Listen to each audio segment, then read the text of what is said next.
जे सृष्टि आरंभ ए पर्यंत आमे धरापृष्ठ को जीव हिसाब से आसीचे कौन करने को आसीचे गोटे छोटिया कथा नुहे गोटे बड़ कथा माने गोटे वाक्य सीना शब्दटा को प्रयोग कर दिया गला किंतु ता भीतर गोटे विराट रहस्य लुचि रही जे जेतेबेले सृष्टिटा को भगवान तैयारी करिसंते एटा होची ईश्वरंकर धर्म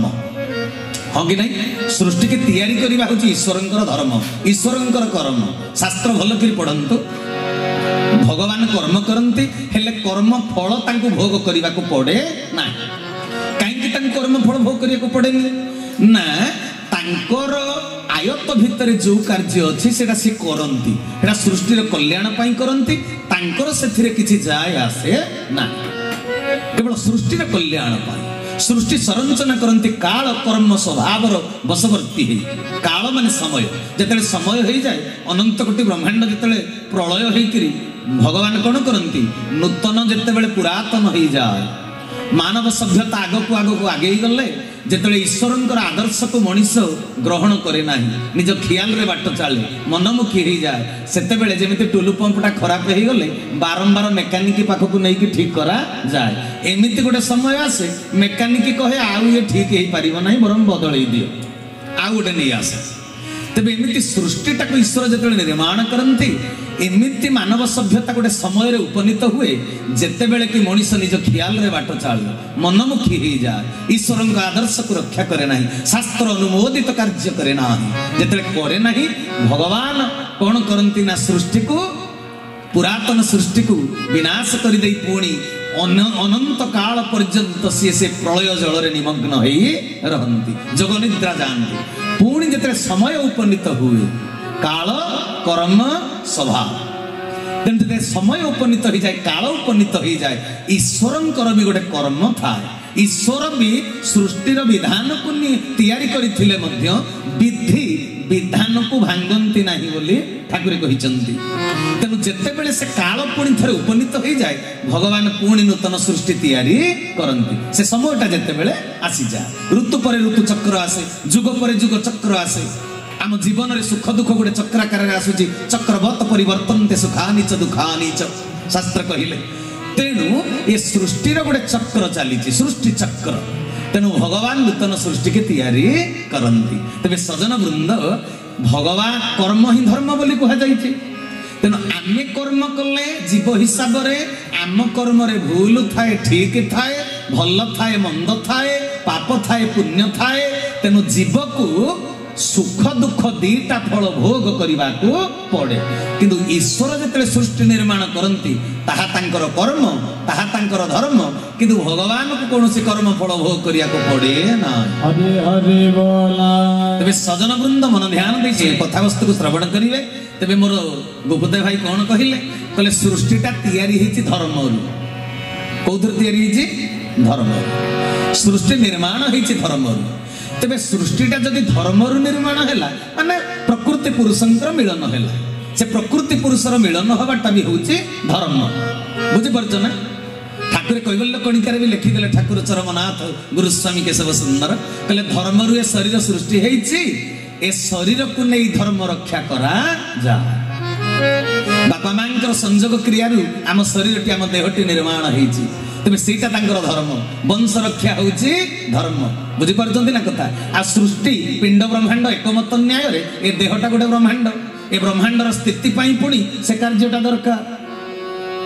तेणु धर्म रु ए शरीर तैयारी तेज शरीर कौन कर धर्म ना धर्म आज्ञा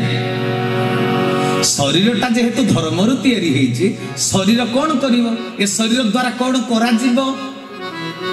भगवान धर्म पुरुष ना अधर्म पुरुष भगवान भगवान को पुरुष बोली लिंगवाचक मान आरोप करा सी होचंती पुरुष तेरे भगवान जदि पुरुष से धर्म पुरुष ना अधर्म पुरुष धर्म पुरुष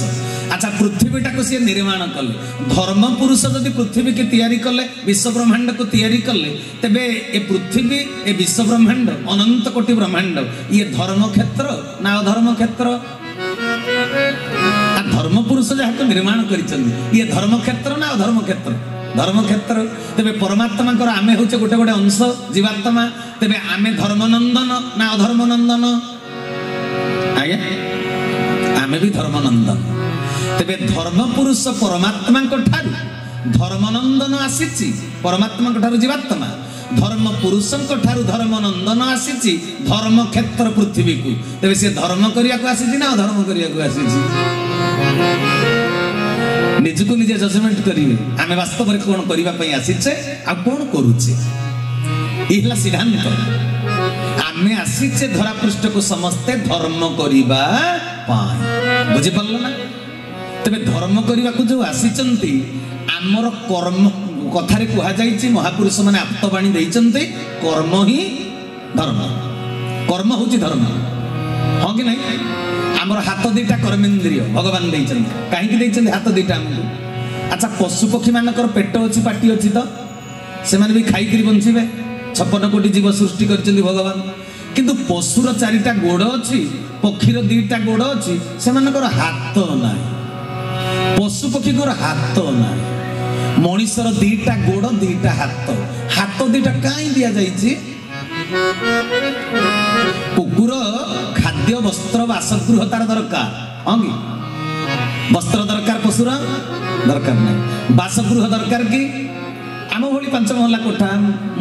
मोजाइक मार्बल घर पशु पक्षी मान कि करूना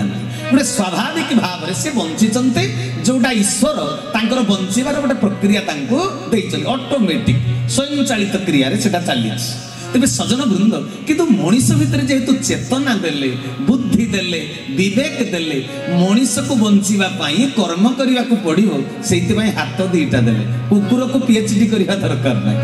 बिलेईर स्कूल जावा दरकार ना सी पाठ पढ़ो ना किंतु मनीष पाठ पढ़ो मनीष पाठ पढ़ो पुणी हाथ दुईटा ताकू देइछन हां गोपबंधुंकर कथा मन पड़े मानव जीवन नुहई केवल वर्ष मास दिन दंड कर्मे जिए नर कर्म एका तार जीवनर मानदंड कर्मे जिए नर कर्म एका तार जीवनर मानदंड बोल सजीदानंद चरमनाथ की कले मानव जीवन नुहई केवल वर्ष मास दिन दंड कर्मे जिए नर कर्म एका तार जीवनर मानदंड जीव धरापृष्ठ को आसी कर्म करने भगवान हाथ दुईटा देइचंती श्रेष्ठ जीव मनीष को कर्म करने कले मानव जीवन नुहई केवल वर्ष मास दिन दंड तुम्हें गर्व में कहीपर जड़े लोक कहे मो बापा 108 वर्ष बंचिले 122 वर्ष चली गले तेरे प्रश्न पचार तुम बापा धरापृष्ठ को आसिले खाइले पीले भगवान देइथिबा पवन को श्वास ग्रहण कले भगवान तैयारी करथिबा जल को पीले भगवान तैयारी करथिबा माटी उपरे धान मुग बिरी हरड़ सब हैला शस्य खाई करी तुम बापा बंची जंते धरित्री पृष्ठ रे हेतिबा कपारे तैयारी हेची सूता सूतारु हेची लुगा तुम बापा लुगा पिंधि बंचिले तबे कुह 122 वर्ष भितर तुम बापा कौन कर्म करी जाइचंती जगत पई समाज पई ए समस्तंग पा कौन कर्म करिचंती से कहीदेले जीवन गुरुत्वपूर्ण नुहे हिसाब करिवो वर्ष मास दिन दंड पल विपल लिता बिलिता मुहूर्त क्षण सबुर हिसाब अच्छे तेरे केते समय तुम बंचिल यह गुरुत्वपूर्ण नुहे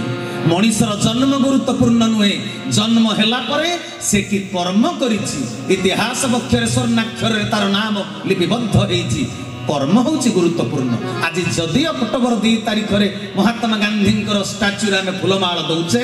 से कौटी जन्म होते कौ वंश परंपरा तांकर कुल गोत्र कौन थिला सेथिपाई आमे फूलमाल दौनाहंती तांको गळारे स्टाच्यू रे आमे तांको गळारे फूलमाल दौचंते तांको कर्म पाई हरि हरि बोला तेणु कहीदेले मानव जीवन नुहई केवल वर्ष मास दिन दंड कर्मे जिए नर कर्म एका तार जीवनर मानदंड जीवनर मानदंड निर्धारण करे व्यक्तिर कर्म ताको सुमनीष बा कुमनीष बोली माने परिचित कराए तार कर्म तेबे आमे धरापृष्ठ को आसी जे कर्म करिबा हाथ दुईटा श्रेष्ठ जीव मनीष को भगवान दैचंती कर्म करिबा तेबे ए हाथ रे एमिति सिए कर्म करिवो जो कर्म विवेचित हब धर्म बोली हरि हरि बोला सेति पई कहा जाइछि कर्म ही धर्म धर्म ही कर्म बुझि परछन ना कथा तबे धर्मटा कोन धर्म बोली जदि विवेचना करिबा धर्म काहा को कहा जाय आगे धर्म कोन गोटे स्थूल वस्तु की आज्ञा धर्म गोटे स्थूल वस्तु आम पैसा देकी देवगढ़ मार्केट रु जदि कोटिपति लक्षपति होता आमर किसी अभाव ना जिते रेट पड़े भी आम धर्म को किणी आनी पारिबा पैसा देकर धर्म को किणी हम कि हम ना धर्म एक स्थूल वस्तु नुहे तार वस्तुत्व ना केते केजी केते लीटर केते मीटर तेरे धर्मटा कौन धर्म कौन आज्ञा धर्म होउछि मानसिकतार एक शाश्वत संपत्ति हरि हरि बोला जो मानसिकता को ग्रहण कले जीव देवतार परिणत हो पारिबो मनुष्य देवता हो पारिबो से मानसिक स्थिति होउछि धर्म तेरे से मानसिक स्थिति आमे केमिति संग्रहित करिवा आमे आज जो जगह बसी आज्ञा सजन वृंद कहीं सतसंग वर्ष वर्ष धरी करा जाउछि चिंता करिसंदी केबे सतसंग कले बहुत कष्ट स्वीकार करिया को पड़े 12 तारीख रे नवेम्बर 12 तारीख रे आमर घरे जो सतसंगटा सरी जाइछि तबे सजन वृंद वर्ष को वर्ष 22 वर्ष है आम घरे भी पारिवारिक सतसंग होउछि सतसंग कले गोड़ तले लागेनी गोड़ स्थिर हुए ना एपट सेपट हवा को पड़े भारी कष्ट स्वीकार करिया को पड़े माँ छुआ जन्म कले मरण जंत्रणा पाए किंतु माँ डाक शुणी देले सी स्वर्ग संपत्ति पाई जा हरि हरि बोला नारी जीवन सार्थकता होछि मातृत्व रे तेणु 10 मास 10 दिन गर्भरे धरी जन्म करिवाटा बड़ कष्टकर व्यापार बेले बेले छुआ को जन्म करी माँ मध्य मरी जाउछन्ती डाक्तरखाना रे प्रसव वेदना को सह्य करि पारु नाहंती किंतु जगत जाकर माँ पिला जन्म कले यही कष्ट स्वीकार करुचंदी जने कुमारी जदि उपलब्धि करंता अरे सी जदि कष्ट भोग करुची तेबे मो पिला जन्म करिवि ना एमिति हुए ना समस्त कष्ट जंत्रणा को देखंती किंतु सेई कार्य पुणी संपादन करंती काहे की करंती ना ये सृष्टि रे गोटे नियम सृष्टि रे गोटे गतानुगतिक परंपरा एई परंपरा दे सृष्टि आरंभ हुए जावत चली आसी मानव समाज हाँ कि नहीं तेरे सजन वृंद तेरे से मिले कौन ना दुख भितर गोटे अनंत सुख लुचिकी हरि हरि बोला तेणु एथिरु आमे क्लियर हो गले सुख पाइबा को हेले दुख को स्वीकार करबा को पड़े तेणु ये जो धर्म कार्य वर्तमान चली सृष्टिटा जेहेतु तैयारी होती धर्मरु जीव आसी धर्म क्षेत्र पृथ्वी को धर्म संपादन करने तेणु ए धर्म कार्य आमे करिबा पई समस्ते बाध्य हरि हरि बोला ए कार्य करिबाटा हमर स्वाभाविक प्रक्रिया याकू जे त्याग करिवो तांको कहा जाए धर्म छोड़ा हाँ कि नहीं आज्ञा धर्म छोड़ा बोली कहा जीव कारण धर्म क्षेत्र पृथ्वी की जीव आसी धर्म करने को अच्छा भगवान धर्म पुरुष आमे धर्म नंदन आमे धर्मर संतान तेबे आमे धर्म करिया को धरा पृष्ठ को आसी चंदी पुओ जदि कर्म न करे बापा कौन कहबो बापा गोटे आशा रखिक पिला को जन्म करिछि ना किंतु आजिकल जदि पिला को कहबो कि दुकान को गलु टिके सौदा किणी आनिबो ए तम काम तमे कर मत कहीं मत मोर समय नहीं तम काम करिया अच्छा जदि मो कामटा मु करी तेबे तते जन्म कली कहीं तो स्कूल रो फीस फाइन देली कहीं तोते जोता मुजा छता सब देकरी स्कूल को पठैली कहीं मु कष्ट स्वीकार करी तो पाई आंठू गंठी छिड़े रोजगार करी एते खर्च कली कहीं जदि मो कामटा मु करी आज्ञा सत कथा कि नहीं तेबे बापार अपूरा कार्य को पूर्ण करिवाटा होची पुअर कर्तव्य तेबे जेहेतु आम शरीरटा धर्मरु सृष्टि होइछि धर्मकर्ता जोगेश्वर हरि परमात्मा ए शरीर को निर्माण करिसंते तेनु सजन वृंद ए शरीर द्वारा आमे केवल पितांको आदर्श को रक्षा करी आमे केवल धर्म संपादन करिवा कथा हरि हरि बोला जदि पुओ कर्तव्य उचित न कला बापा कहबो पुओ थाई केते न थाई केते हाँ कि नहीं कहबनी ना बाप कहब मोर अशेष संतान मोर अनेक संतान थाउ थाउ मते निसंतान बोध हेउछि कहबनी बापा जदि पुओ बापा पुओ ठारू जो कार्य आशा करे जो कर्म संपादन करिबो बोली पुओ ठारू से आशा करि थाए भरोसा रखि थाए जदि छुआ से कामटा न कला तेबे बापा कौन कहबो मु छुआ जन्म करिछि सिना मते निसंतान भली लागुछि माने पुओ जन्म करी पुओ थाई करी नथिबा सहित समान तेबे पुओर कामटा कौन ठाकुर चरमनाथ गुरु स्वामी केशव नारायणकर हस्तलिखित ग्रंथ ब्रह्म କଳିର ଯୁଗାନୁ ମାନେ କଳି ଯୁଗର ଆଲୋକବର୍ତ୍ତିକା ଆମକୁ ଯିଏ ରାସ୍ତା ଦେଖେଇବ, ଅଜ୍ଞାନ ଅନ୍ଧକାରକୁ ଦୂର କରି ଲକ୍ଷ୍ୟ ସ୍ଥଳରେ ପହଞ୍ଚିବା ପାଇଁ ଯିଏ ଆମ ପାଇଁ ହେଉଛି ଦିଗବାରିଣୀ ଆଲୋକ, ସେଇ ଚରମ ପୁସ୍ତକରୁ ଆମେ ଆଲୋଚନା କରିବା। ତେବେ ପୁଅର କାମଟା କ'ଣ? ଠାକୁରେ ମୋର 1 ନମ୍ବର ଚରମ କଲ୍ୟାଣ ଦେଲି ତୋତେ କହିଲେ ସନାତନ ଧର୍ମକୁ ତୁ ଜୀବନ୍ତ କରିବୁ। ହରି ହରି ବୋଲ। ଠାକୁରେ କୋଉ କାମ ଦେଇଛନ୍ତି ଆମକୁ? କହିଲେ ସନାତନ ଧର୍ମକୁ ତୁ ଜୀବନ୍ତ କରିବୁ, ଭୟ କରିବୁ ନାହିଁ, ତୁ ଦୁର୍ବଳର ବଳ କୌଣସି କ୍ଷେତ୍ରରେ ଭାଙ୍ଗି ପଡ଼ିବୁ ନାହିଁ, ସାହସ ବାନ୍ଧିବୁ ରେ ଚରମ। ତେବେ ସଜନ ବୃନ୍ଦ, କୋଉଠି ସାହସ ଦରକାର? କୋଉଠି ନିର୍ଭୟ ହିଁ କର୍ତ୍ତବ୍ୟ ଜଣେ କରିପାରିବ? ମଣିଷ ଭିତରେ ଭୟ ଅଛି, ନିର୍ଭୟ ଅଛି, କିନ୍ତୁ ନିର୍ଭୟ କିଏ? କାହାକୁ ବିଲକୁଲ ଭୟ ଲାଗିବ ନାହିଁ। ମୁଁ ଯଦି ଜଣକୁ ମିଥ୍ୟା କଥା କହିଥିବି, କାଳେ ସେ ମିଛଟା ଧରା ପଡ଼ିଯିବ, ମୋ ଭିତରେ ଭୟ ରହିବ, ହଁ କି ନାହିଁ? ଯଦି ମୁଁ ମିଛ କହିଥିବି, ଯଦି ମୁଁ ଅସତ୍ୟରେ ଥିବି, ଯଦି ମୁଁ ପାପାଚାର କରୁଥିବି, ଯଦି ଉପରେ ଧର୍ମାତ୍ମା ଦେଖେଇ ଭିତରେ ଭ୍ରଷ୍ଟାଚାର କରୁଥିବି, ତେବେ ମୋ ଭିତରେ ନିହାତି ଭୟ ରହିବ। କିନ୍ତୁ ମୁଁ ଯଦି ଈଶ୍ୱରଙ୍କ ଆଦର୍ଶକୁ ରକ୍ଷା କରି ସଚୋଟ ଭାବରେ କର୍ତ୍ତବ୍ୟ କରୁଥିବି, ମୋ ହୃଦୟ ଭିତରେ ତିଳେ ମାତ୍ର ଭୟ ରହିବ ନା। କାହିଁକି ଭୟ ରହେ ନାହିଁ ଜାଣିଛ ନା?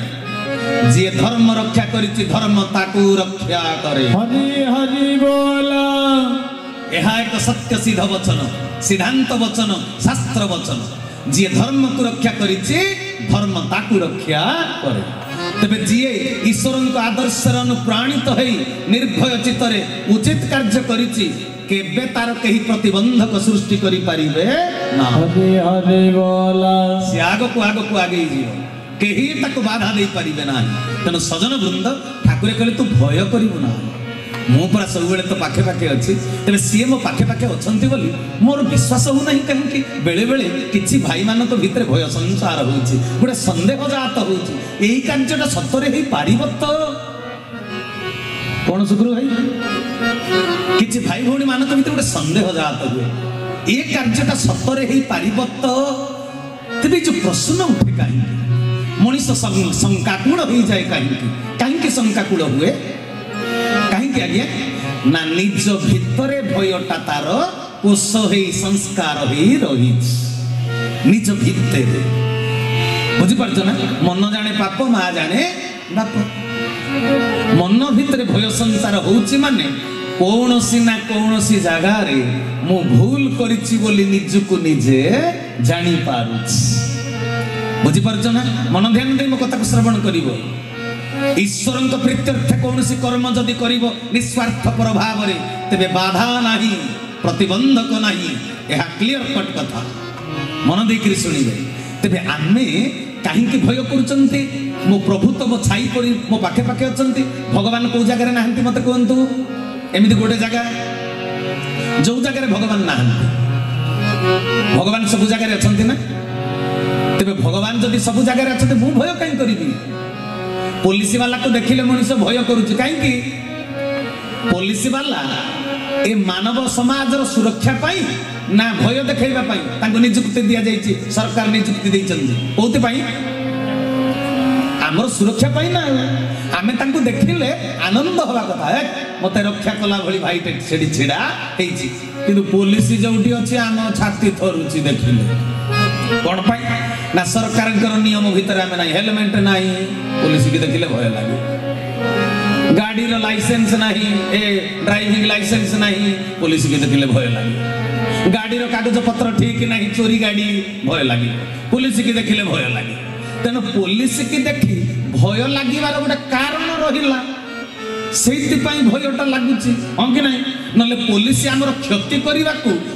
ସରକାର ତାଙ୍କୁ ନିଯୁକ୍ତି ଦେଇନି। ସେ ସରକାର ତାଙ୍କୁ ନିଯୁକ୍ତି ଦେଇଛି ଆମର ସୁରକ୍ଷା ପାଇଁ। ତାଙ୍କୁ ଆରକ୍ଷୀ ବାହିନୀ କୁହାଯାଉଛି, ଆରକ୍ଷୀ ବାହିନୀ,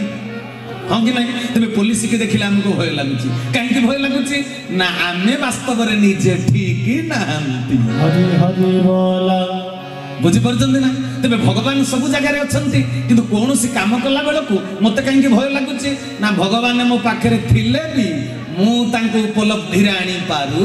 ନାହିଁ। କିନ୍ତୁ ଶାସ୍ତ୍ର ବଚନ ଘୋଷିଛି, କଣ ଘୋଷିଛି? କାଷ୍ଟ ପାଷାଣ ତରୁ ତୃଣ ଏ ସର୍ବ ଘଟେ ନାରାୟଣ, ସକଳ ଘଟେ ନାରାୟଣ,